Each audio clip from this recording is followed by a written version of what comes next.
Assalamualaikum warahmatullahi wabarakatuh. Waalaikumsalam Waalaikumsalam warahmatullahi warahmatullahi wabarakatuh. wabarakatuh. Selamat sore dan semoga sehat selalu untuk kita semua. Sore kembali. Sore. Alhamdulillah, puji syukur kehadiran Allah Subhanahu wa taala yang telah memberikan nikmat kesempatan untuk kita melakukan meet untuk memenuhi tugas kita mata kuliah KAP atau kecakapan antarpersonal. Salawat dan salam kita hadiahkan kepada Rasulullah SAW dengan lafaz Allahumma sholli ala sayyidina Muhammad wa ala ali sayyidina Muhammad. Perkenalkan, nama saya Muhammad Iqbal. Saya sebagai moderator untuk memandu jalannya presentasi dengan materi persepsi. Baiklah, saya akan memperkenalkan nama-nama kelompok saya, yaitu dimulai dari Ari Putra Indiani, hadir. Hadir. Dede Oktaviardi, hadir. Hadir. Lingga Argolenanang, Hadir. Maulana Ahmad Fortuna, Hadir Pak Moderator. Muhammad Ihsan Adli, Hadir. Muhammad Junaidi, Hadir. TA Hidayatul Erlin, Hadir. Ziki Azari, Hadir. Zuandro Ricci Julius. Hadir. Baiklah, itulah kelompok anggota kelompok saya. Untuk langkah selanjutnya yaitu presentasi yang dibawakan pemateri online kita, Saudara Hidayatul Erlin. Dipersilakan dengan segala hormat. Baik, terima kasih kepada saudara moderator ya, Muhammad Iqbal. Bagaimana kabar teman-teman semua? Apakah sehat? Sehat. Alhamdulillah sehat. Alhamdulillah sehat. Alhamdulillah ya. Kita mulai ya. Assalamualaikum warahmatullahi wabarakatuh.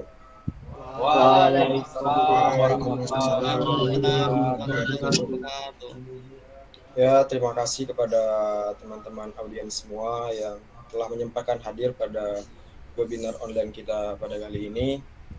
Di sini saya ditunjuk sebagai pemateri untuk webinar kali ini dengan materi persepsi. Nah, hal apa saja sih yang perlu kita tahu dari persepsi agar kita bisa mempelajari hal tersebut? Nah, itu yang pertama, kita harus tahu dulu pengertian persepsi itu apa. Yang kedua, proses. Maksudnya proses di sini bagaimana proses persepsi itu bisa terjadi gitu. Yang ketiga yaitu bentuknya. Bentuknya di sini maksudnya implementasi persepsi yang bisa dilakukan pada kehidupan sehari-hari. Yaitu yang keempat yaitu faktornya. Hal apa saja yang mempengaruhi persepsi tersebut bisa terjadi. Yang pertama yaitu yang kita bahas tentang pengertian persepsi. Next. Persepsi itu adalah proses penginderaan yang dilakukan oleh manusia dengan melakukan tindakan menyusun, mengenali, dan menafsirkan informasi sensoris guna memberikan gambaran dan pemahaman tentang lingkungan sekitar. Mungkin seperti ini penjelasannya ya. Saya terjemahkan ke bahasa yang lebih bisa dimengerti oleh teman-teman semua.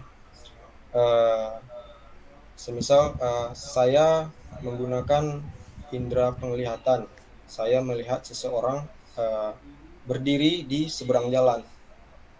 Saya berpersepsi bahwa dia itu ingin menyeberangi jalan. Artinya persepsi itu adalah pendapat kita terhadap sesuatu hal yang sudah terjadi atau pada diri kita sendiri gitu, bisa pada orang lain atau diri kita sendiri. Oke, next. Ini beberapa pengertian persepsi menurut beberapa ahli ya. Yaitu yang pertama dari Bapak Sugiartono. Menurut beliau, persepsi itu adalah kemampuan panca indera dalam menerjemahkan stimulus atau proses untuk menerjemahkan stimulus yang masuk ke dalam alat indera manusia.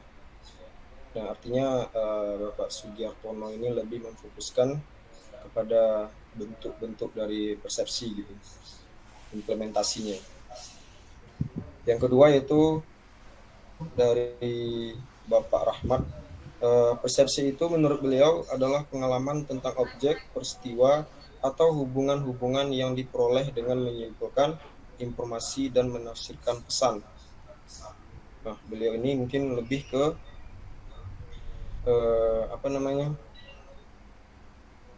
proses dari persepsi itu sendiri. Oke, lanjut. Nah, selanjutnya yang kita bahas yaitu aspek-aspek persepsi. Di sini ada 3 aspek ya. Lanjut, operator. Yang lihatin ketigaan itu. Kembali lagi ke yang pertama itu kan ada kognisi.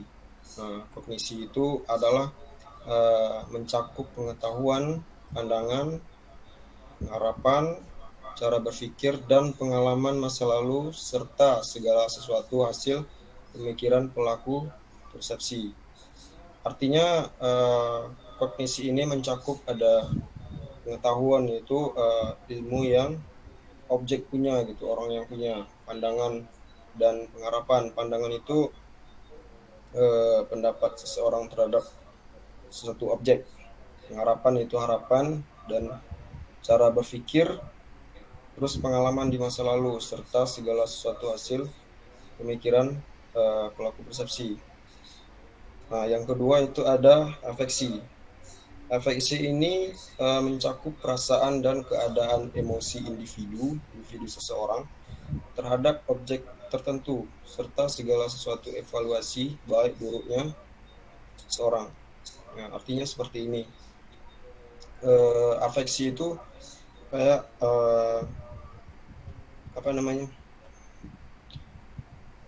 sebab akibat kita karena suatu hal terjadi. Semisal ada orang yang ingin menyatakan perasaan kepada kita.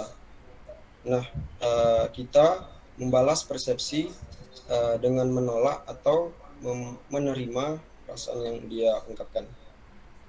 Nah, seperti itu. Yang ketiga yaitu konasi. Nah, di sini konasi ini berperan sebagai orang yang memberikan nasihat atau solusi gitu, atau orang yang lebih ke netral. Disebutkan bahwa motivasi, sikap, dan aktivitas individu sesuai dengan persepsinya terhadap suatu objek atau keadaan tertentu gitu. Jadi konasi ini juga tergantung pada objek apa yang dia lihat dan kondisi yang sedang berjalan. Oke, lanjut. Yang kedua, materi selanjutnya itu proses terjadinya persepsi. Bagaimana proses persepsi itu bisa terjadi gitu. Oke, next ya. Nah, yang pertama itu ada perhatian dan seleksi. Pemilihan informasi secara selektif hanya memberikan kesempatan pada proporsi yang kecil dari seluruh informasi yang ada. Proses seleksi ini berasal dari proses terkontrol, yaitu individu secara sadar memutuskan informasi mana yang akan diperhatikan dan mana yang akan diabaikan. Nah, bisa teman-teman lihat ya di gambar sebelah kanan itu ada gambar 4 orang juri yang sedang melihat penampilan seseorang yang mempunyai bakat. Nah, di sini mereka memperhatikan orang tersebut. Apa yang bisa mereka perhatikan, mereka mengambil datanya, dan apa yang mereka yang tak perlu ambil gitu. Jadi mereka memilih secara selektif agar nanti data yang didapatkan itu bagus. Oke, next. Yang kedua itu ada organisasi. Maksudnya seperti ini, seluruh informasi yang telah masuk seleksi pada tahap sebelumnya akan diorganisasikan dengan menggunakan skema yang menggambarkan pengetahuan yang diorganisasi dengan pemberian konsep atau stimulus yang dibangun melalui pengalaman. Nah, artinya di sini setelah data didapat tadi dengan memperhatikan objek yang ada, terus kita seleksi apa data yang bisa kita ambil. Terus data yang sudah diambil tadi kita organisasikan, artinya kita kelompokkan dengan berdasarkan poin-poin yang ada. Oke, next. Yang ketiga yaitu interpretasi. Nah, persepsi itu akan terjadi apabila ada interpretasi di dalamnya. Maksudnya, memperoleh jawaban tentang makna dari informasi yang dibahas. Proses ini dipengaruhi oleh percobaan untuk menjelaskan mengapa sesuatu itu terjadi. Artinya, latar belakang dari suatu hal terjadi. Semisal kita makan gitu. Kenapa kita makan? Interpretasinya atau latar belakangnya itu karena kita lapar. Nah, gitu. Oke, next. Selanjutnya itu pencarian kembali. Nah, di sini disebutkan bahwa informasi yang telah disimpan dalam sebuah memori harus dicari kembali bila informasi tersebut digunakan. Individu akan lebih mudah mendapatkan informasi yang telah disimpan bila telah terskema dan terorganisir dengan baik. Nah, ini kalau persepsi terjadi ya kita harus ada ini gitu, mencari data kembali. Dari pertama data itu kita perhatikan, terus kita seleksi, terus kita organisir, kita kelompokkan gitu kan. Terus kita cari latar belakang ini terjadi kenapa gitu, interpretasinya kenapa gitu kan. Nah, terus baru kita cari kembali dari data-data yang tadi kita cari kembali, baru kita simpulkan agar data itu bisa terskema dan terorganisir dengan baik. Oke, lanjut. Yang ketiga pembahasannya yaitu tentang bentuk-bentuk persepsi, bagaimana implementasi persepsi dalam kehidupan sehari-hari. Di situ bentuk-bentuk persepsi itu ada 5 ya. Operator boleh ke kanan, itu dia. Kembali lagi, dari ada indera penglihatan, pendengaran, penciuman, pengecap, dan peraba. Jadi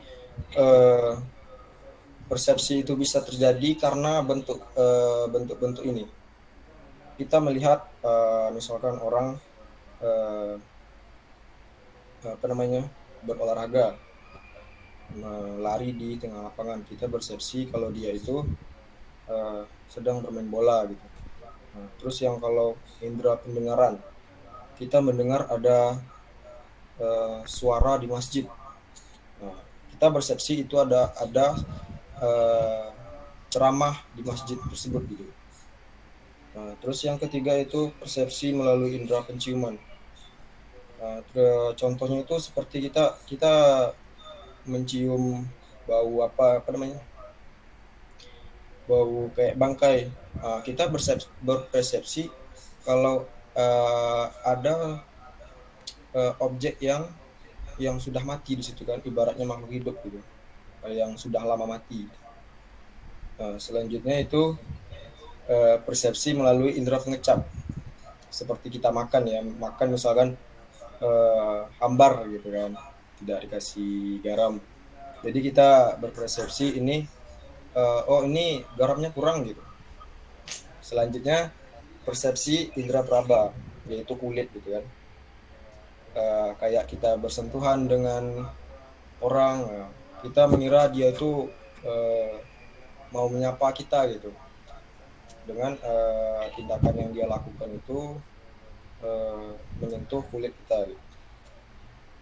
Oke, lanjut ke faktor yang mempengaruhi. Faktor yang masuk sini itu apa yang mempengaruhi persepsi itu bisa terjadi sih gitu. Di sini ada 2 faktor ya. Coba di next saja Pak Operator. Nah, itu ada internal dan eksternal. Internal itu yang pertama itu fisiologis. Fisiologis ini melibatkan indera kita, fisik gitu. Terus perhatian ini ibarat kita fokus kepada suatu objek. Terus minat ini artinya apa yang kita inginkan gitu. Terus kebutuhan yang searah, kebutuhan sehari nih ibaratnya kalau pangan, sandang kan pangan itu makanan, kebutuhan yang sehari itu ibaratnya ini sama-sama pangan nih, buah dengan nasi karena sama-sama pangan itu yang dinamakan searah. Pengalaman dan ingatan. Persepsi itu juga dipengaruhi ya oleh pengalaman yang udah kita rasakan sama apa saja yang udah kita ingat selama kita berinteraksi dengan orang lain gitu. Jadi nanti pasti setiap orang beda persepsinya terhadap satu objek gitu. Misalkan A dan B dia mempersepsikan objek persegi, itu pasti nanti persepsinya beda karena pengalaman dan ingatan yang mereka punya itu beda-beda gitu. Terus yang terakhir itu suasana hati. Suasana hati ini kayak emosi dan perasaan dari seseorang. Ini juga mempengaruhi terjadinya persepsi gitu. Oke, lanjut ya ke faktor eksternal. Di sini ada 5. Yaitu yang pertama ukuran dan penempatan dari objek. Di sini karena berpengaruh sekali ukuran dan penempatan dari objek ini bakal tergantung kepada persepsi yang muncul. Nah, terus warna dari objek-objeknya gitu kan dibilang warna itu ada yang membawa ceria, yang membawa senang, ada yang membawa kurang senang gitu. Kayak warna yang cerah itu kan senang gitu, kalau warna gelap itu kan sebagian orang itu nggak suka gitu. Nah, gitu. Terus yang ketiga itu keunikan dan kekontrasan objek. Artinya keunikan dari kekontrasan objek itu sangat perlu karena semakin unik objek itu dan semakin kontras, maka persepsi yang akan dihasilkan akan lebih bagus atau kompleks. Selanjutnya intensitas dan kekuatan dari objek. Intensitas itu ibaratnya volume dari objek yang mau kita persepsikan, dan kekuatan itu kan misalkan manusia itu apa yang bisa kita ambil dari dia, kekuatan apa atau value apa yang kita bisa ambil gitu. Yang terakhir itu motion atau gerakan. Maksudnya di sini kalau apa itu kan persepsi itu kan harus ada kalau diam saja itu kayak kurang gitu. Jadi untuk memaksimalkan persepsi kita biar orang lebih mengerti, maka harus ada gerakan kayak tangan, anggota tubuh lah, kaki atau dari kedip mata, gitu. Selanjutnya itu tentang studi kasus yang dilakukan di Kota Serang. Di sini saya akan membahas tentang faktor-faktor internal yang mempengaruhi persepsi mahasiswa terhadap penerapan Perda Syariah di Kota Serang. Nah, faktor internal yang ada pada jurnal tersebut kami dapat simpulkan itu ada 3. Yang pertama yaitu variabel kosmopolitan. Ini adalah variabel atau data yang diperlukan untuk menunjang atau mendapatkan data persepsi dari tempat daerah tersebut. Yang kedua yaitu penilaian. Setelah nanti data yang kita perlukan itu sudah didapatkan kayak apa sih yang harus dipersepsikan gitu, terus dikasih penilaian gitu. Apakah ini sudah cocok untuk dijadikan pendapat lanjutan. Terus yang ketiga, kebutuhan akan keadilan perda. Kan dari studi kasusnya tadi kan dibilang itu faktor internal dari persepsi mahasiswa terhadap penerapan Perda Syariah di Kota Serang. Jadi kita juga butuh kehadiran dari pihak perdanya biar nanti data yang kita dapat itu lebih real gitu. Lanjut itu faktor eksternalnya ya dari studi kasus ini, mengidentifikasi faktor-faktor internal apa saja yang mempengaruhi persepsi mahasiswa terhadap penerapan Perda Syariah di Kota Serang. Nah, yang pertama itu faktor eksternalnya yaitu karakteristik Perda Syariah. Di sini kita juga harus mengetahui gitu, apa saja sih karakteristik dari Perda Syariah dan peraturan-peraturan yang dia terapkan itu apa saja gitu. Terus yang kedua, karakteristik lingkungan. Artinya bagaimana sih lingkungan yang ada di Kota Serang itu? Target dari kita tuh lingkungannya kayak mana, masyarakatnya kayak mana gitu. Biar kita tahu nanti apa yang harus kita lakukan agar persepsi itu lebih maksimal dan masyarakat itu pun bisa menyatakan pendapat atas peraturan yang diberlakukan oleh orang yang ada di Perda Syariah tersebut. Oke, baik, mungkin segitu saja materi kita pada sore ini. Dari saya kembalikan kepada moderator ya. Baik, terima kasih kepada Saudara Dayat telah menyampaikan presentasi dengan tema persepsi.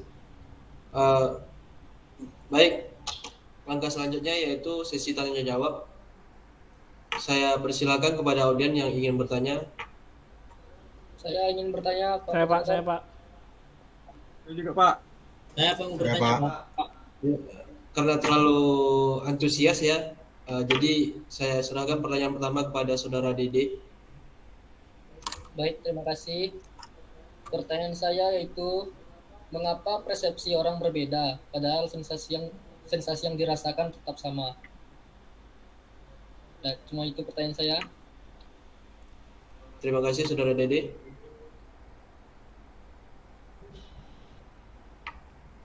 Apakah Saudara ingin langsung menjawab pertanyaan dari Saudara Dede?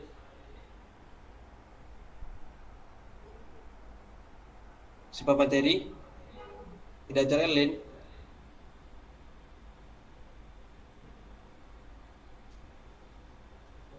Oh iya, maaf, mic saya dimatikan, maaf ya Pak Moderator. Oke, langsung saya jawab ya. Tadi pertanyaannya, mengapa persepsi setiap orang berbeda padahal sensasi yang dirasakan sama? Oke, saya jawab ya. Di sini perlu ditegaskan kalau persepsi dan sensasi itu merupakan dua proses yang berbeda, namun memiliki hubungan yang erat. Sensasi terhadap dunia fisik diperoleh dari panca indera kita, sedangkan persepsi adalah proses otak dalam memilih, mengorganisasi, dan menginterpretasi sensasi tersebut. Bagaimana Saudara Dede? Baik, bisa diterima jawabannya. Apakah audien lain ada yang menambahkan atau memberikan contoh dari pendapat Hidayatul Khalid? Izin Pak Moderator, mungkin saya ingin menambahkan. Ya, silakan Saudara Maulana. Mungkin saya mau menambahkan contoh dari pertanyaan tadi. Misalkan saya sedang berjalan di tengah malam, kemudian saya mencium bau bunga kantil. Di sini sensasi yang saya rasakan yaitu aroma bunga kantil tersebut. Namun persepsi yang saya rasakan bahwasanya itu adalah hantu yang sedang lewat. Mungkin itu saja tambahan dari saya, Pak Moderator. Sekian, terima kasih. Bagaimana Saudara Dede? Apakah Anda telah puas dengan jawabannya? Sudah puas. Baiklah. Untuk pertanyaan kedua, saya persilakan kepada audien untuk bertanya. Saya Pak. Saya, Pak. Ingin tanya Pak. Dari tadi Pak nunggu Saya, Pak. Pak. Saya juga ingin bertanya, Pak. Saya mau Ya udah satu-satu. Saudara Hari Putra Indriani, dipersilakan untuk bertanya. Oke, baik Bapak Moderator, terima kasih. Pertanyaan saya adalah, mengapa persepsi mempengaruhi pengambilan keputusan seseorang?